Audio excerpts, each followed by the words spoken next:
What's going on YouTube? We're back with another video.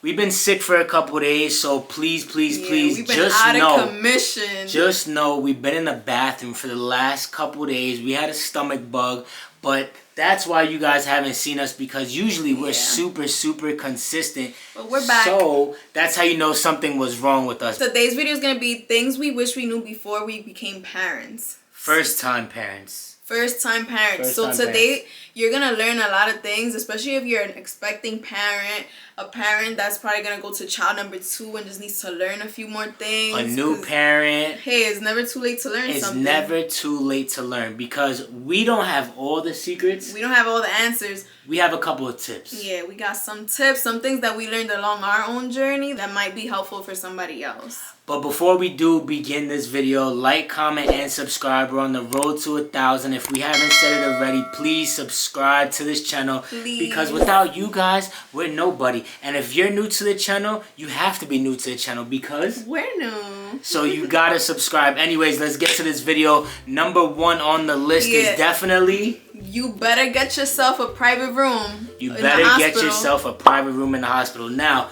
we had no idea that this was even a thing. We had no idea it was a thing, and it caught us by surprise, and it even traumatized us. It was super traumatizing, because after she gave birth to the baby, you literally have to go into a room with another mother. And another baby. So, like, while you're trying to sleep, like, let's say you get your baby to sleep, that other baby wakes up and your baby's awake again. So it's like... We had no idea that it was even a thing. It's like we were literally in, like, sleepaway camp or something. That's like you had to share a room. And not only that... It was during COVID. We had a rude roommate.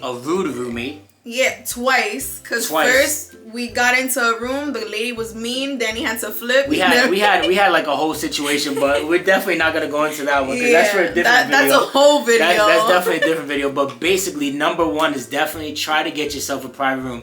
Call the hospital, let them know, hey, if you're able to. If you're not, sometimes you go into birth by surprise, but if you're able to plan accordingly, you could definitely make sure that you can get a private room. But not only that, but you can also ask while you're at the hospital. Because usually you have to get them reserved. I think some hospitals you do have to get them reserved. So make sure only that some, but definitely double check with your hospitals first if you could get a private room. If you can't, then you just gotta deal with it like us. But if you could, shared rooms is not the way. Definitely go that way. Yeah. All right, let's go. Number 2.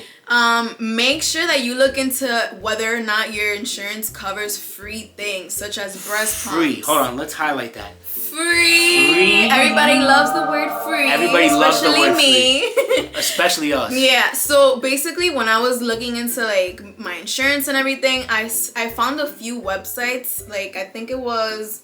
Well, honestly, you could just Google it. You could Google free breast pumps through insurance, and it helps you get the breast pumps that you need. And the company even makes sure that they're able to reach out to your own doctor and to your insurance so that you're able to get the breast pump that you want for free. So that's what we ended up doing. If you're gonna breastfeed or breast pump. Yeah, if you're gonna breastfeed. But even if you're not, it's still good to even get it. Just in case you want to try. Hey, listen, it's free. Why not? It doesn't hurt, If it's free, even if you're not going to use it, maybe you could give it to somebody that needs it. Exactly. Maybe your roommate. Yeah, maybe your roommate. All right, number 3.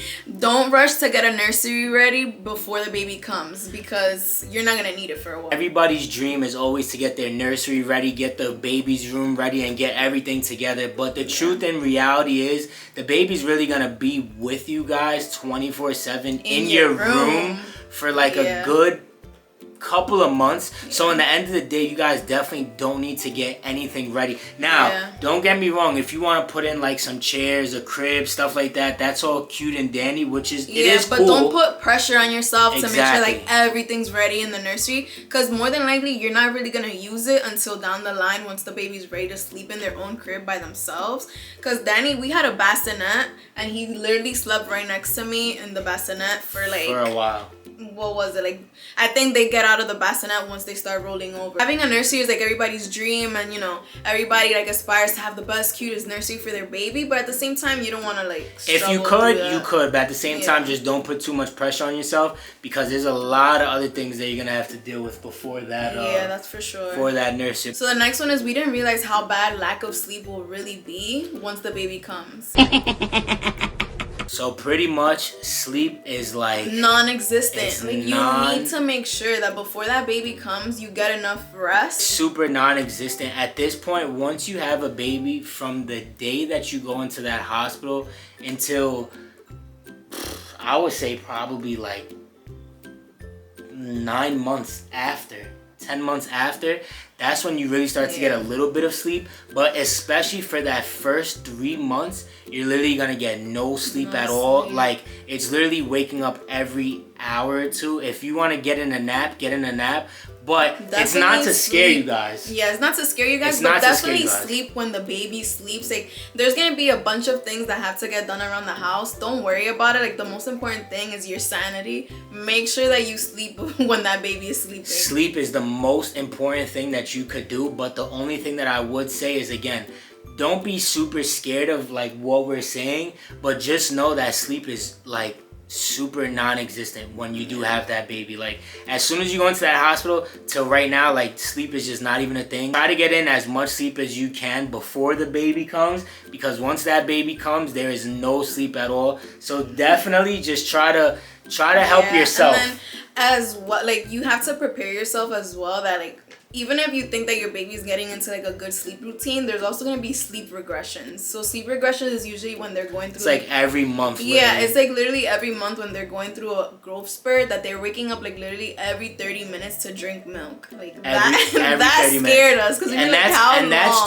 That's towards like when they get a little tiny bit older. Even a little older. And then there's also things when they're newborns too, which is cluster feeding. Like, cluster feeding. Oh my gosh. They would wake up like every 15 to 30 minutes just to eat, hearing this right now makes me not want to have baby number 2, but I'm just gonna try to No, but like as long as you prepare yourself mentally, like, and I think that's what went wrong with us, was like we were not prepared for it, because we didn't know. Like, we didn't research about like cluster feeding. We were like, what is that? We had to literally Google everything as we went.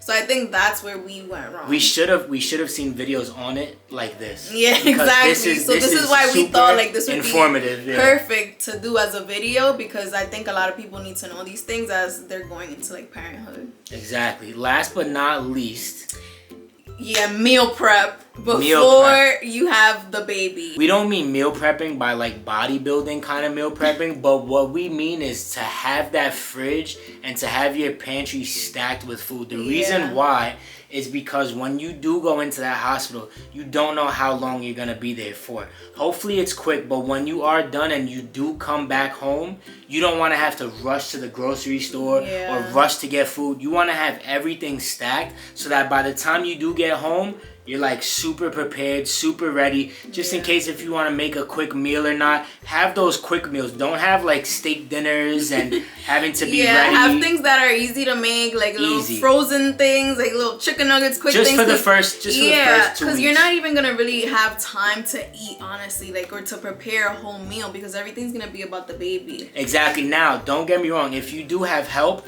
that's one thing, but this is for the people that don't have help. That's where we got lucky with my mom. Exactly. She came and she did everything. She cooked 5-course meals throughout the day for like a good 3 months. So we were super prepared. But for the people that are not super prepared or like don't have the help that they need, definitely try to get as much fast meals as possible. So that when you do get home.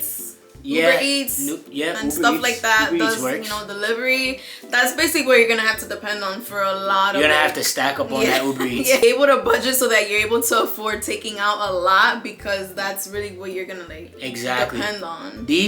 All these things that we named to you guys are pretty much just like things that we wish we would have known beforehand, so that we actually could have been a little bit more prepared for having Danny. But in the end of the day, it wasn't like a huge struggle. No, it's just like it's like a little hurdle where it's like you have to kind of find a way to work around things, whereas it could have been more smooth sailing. It could have been easier. That's the only reason why we're trying to give you guys these tips, is just to make parenting easier. Well, not parenting, but first time parents a little bit easier for the transition from going to no baby to a baby. It's a huge impact on your life, especially for the first month. So these were the things that we used or we thought we could have used. The ones that we said today, which one do you think is like the most important for you?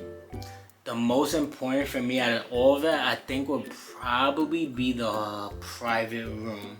Because the private room, like, I'm telling you guys right now, like, when we were sharing the room with these people, like, we had no idea. Coming from the birthing experience to then right away to sharing a room with no privacy, it was kind of weird. Because I was also breastfeeding and like I didn't. It was weird. Yeah, it was weird. Like honestly, like I didn't want somebody else's whole family there while I'm breastfeeding, while I'm trying to get up to use the bathroom. I'm like struggling to walk. It was definitely weird. So I that's probably the number one. How about you? Which one do you think? For me, it would be to like have things ready at home. So like the meal prepping or like having somebody there with you, because I think like my mom really played like a pivotal role in us keeping our sanity, because if it wasn't for my mom, like we would not be eating, the house would be a mess. Like, I don't even know what we would have done, honestly. Definitely. No, it was definitely rough. So if you can arrange with somebody, whether it be an aunt, uncle, cousin, whoever, mom, dad, anybody to help, like instead of them coming to see the baby, be like, okay, you can come see the baby, but like help for the first help for like the first week or so. Exactly. Like seriously.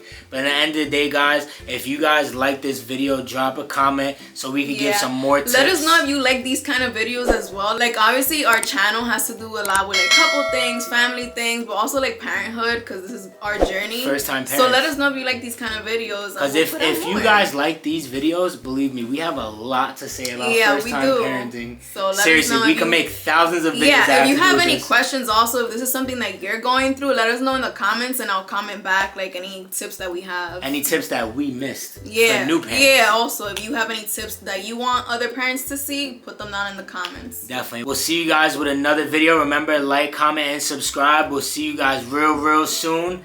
Peace. Bye.